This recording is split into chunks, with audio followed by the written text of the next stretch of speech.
11টা নাগাদ আমাদের যে একটা সিভিল টিম আছে ডিস্ট্রিক্ট হেডকোয়ার্টারে মাননীয় এসপি সাহেবের আন্ডারেই, ওই সিভিল টিমগুলা মদের টিলাতে খবর পায় যে এখানে 4 জন বাংলাদেশি ওরা আসতে পারে। অ্যাকর্ডিংলি তারা যখন ওইখানটায় গেছে এবং তারা 4 জন সাসপেক্টেড লোককে তারা দেখতে পেয়েছে, তো তারা তেলেমুরা অভিমুখে যাবে এবং সঙ্গে সঙ্গে ওদেরকে সাসপিসিয়াস মুভমেন্টে ওদেরকে জিজ্ঞেস করাতে বুঝতে পারছে যে ওরা আমাদের দেশের নয়।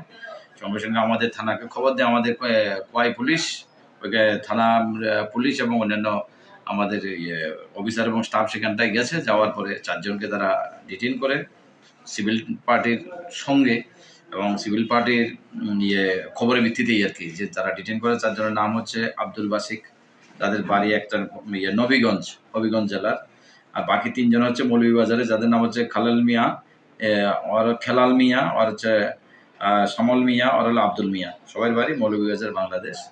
তো নিশ্চয়ই এখানটার ভিতরে কোনো না কোনো টাউটের মাধ্যমে ওরা ক্রস হয়েছে ইন্ডিয়াতে ইলিগেলি, তাদের কোনো পাসপোর্ট নেই।